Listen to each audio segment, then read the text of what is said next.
بسم اللہ الرحمن الرحیم وصلی اللہ علیہ یا ولی الاسر ادرکنا۔ محترم ناظرین، سلام علیکم ورحمۃ اللہ وبرکاتہ۔ آج جس اعتراض کا جواب ہمیں دینا ہے وہ یہ ہے کہ کیا کسی انسان کی اتنی طولانی عمر ہو سکتی ہے؟ اس سوال کے پیچھے کا مقصد صرف اور صرف امام زمانہ عجل اللہ تعالیٰ فرجہ شریف کی طولانی عمر پہ شک کرنا ہے۔ کم از کم امت مسلمہ کو اس پر اعتراض نہیں کرنا چاہیے۔ ہاں، یہ وہ اعتراض وہ لوگ ضرور کر سکتے ہیں جنہوں نے قرآن نہ پڑھا ہو یا اس پر ایمان نہ رکھتے ہو۔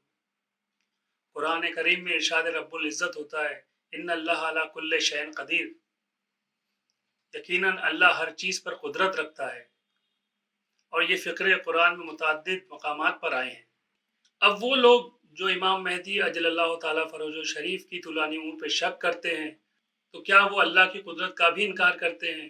اب اگر کسی کو اللہ کی قدرت پہ شک ہے تو اپنے سوالوں کے لیے آزاد ہے، لیکن وہ لوگ جنہیں اللہ کی قدرت پہ یقین ہے انہیں اس کا بھی یقین ہوا کہ جب اللہ کی قدرت کی بات کی جائے جس کی کوئی انتہا نہیں ہے تو طول عمر بہت ادنا سی بات ہے۔ اللہ جسے چاہے جتنی لمبی عمر دے۔ جب کوئی شخص کم عمر میں انتقال فرماتا ہے تو لوگ کہتے ہیں یہ اللہ کی مرضی، اس کی مصلحت ہے، پر جب طولانی عمر کی بات آتی ہے تو وہی لوگ اللہ کی قدرت پر شک کرنے لگتے ہیں۔ محترم ناظرین، یہ بات واضح ہے کہ طول عمر کا انکار گویا قرآن کا انکار ہے، کیونکہ قرآن نے خود انبیاء علیہ السلام کے حوالے سے کئی مقامات پر عمر طولانی کا ذکر کیا ہے۔ آئیے ہم قرآن کی چند ایسی آیتوں پہ نظر کریں جن میں انبیاء علیہ السلام کی عمر طولانی کا ذکر ہے۔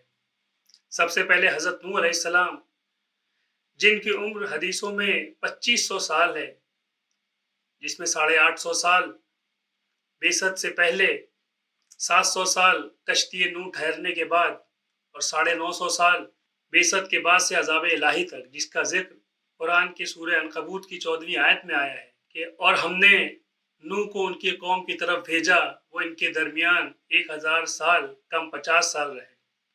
دوسرا واقعہ قرآن کریم کا حضرت یونس علیہ السلام کا ہے، جس کے بارے میں اللہ سورہ صافات کی 143 اور 144ویں آیت میں ارشاد فرماتا ہے، فلولا انہ کان من المسبحین للبث فی بطنہ الی یوم یبعثون، پھر اگر وہ تسبیح کرنے والوں میں سے نہ ہوتے تو روز قیامت تک اسے شکم میں رکھتے، کہ اگر حضرت یونس علیہ السلام تسبیح نہ کرتے تو روز قیامت تک اللہ انہیں مچھلی کے شکم میں رکھتا۔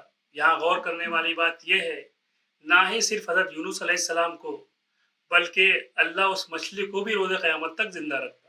تیسرا واقعہ حضرت عیسیٰ علیہ السلام کا ہے، جنہیں اللہ نے آسمان پر اٹھا لیا، جس کا ذکر سورہ آل عمران کی 55ویں آیت میں آیا ہے کہ اللہ فرماتا ہے، اے عیسیٰ، ہم تمہاری دنیا میں قیام کو ختم کرنے والے ہیں اور تمہیں کافروں کے درمیان سے اپنی طرف اٹھا لینے والے ہیں۔ انبیاء کے علاوہ بھی کچھ لوگ ہیں جنہیں اللہ نے عمر طولانی عطا کی ہے، جس کا ذکر قرآن کریم میں آیا ہے، جیسے اصحاب کہف جن کی طولانی عمر کا ذکر قرآن کی سورہ کہف کی 25ویں آیت میں آیا ہے، وَلَبِثُوا فِي كَهْفِهِمْ 300 سِنِينَ وَازْدَادُوا تِسْعًا، اور یہ لوگ اپنے غار میں 300 برس رہے اور اس پر 9 دن کا اضافہ بھی ہو گیا۔ ہم نے یہاں دیکھا کہ اصحاب کہف 300 سال تک غار میں زندہ رہے بغیر کسی غذا کے۔ یہاں غور کرنے والی بات یہ ہے، جب اللہ کسی کو بغیر غذا کے 300 برس تک زندہ رکھ سکتا ہے تو اس کے لیے کیا یہ ممکن نہیں کہ وہ اپنے ہادی کو اتنی طولانی عمر دے؟ یہ تو بیان قرآن تھا۔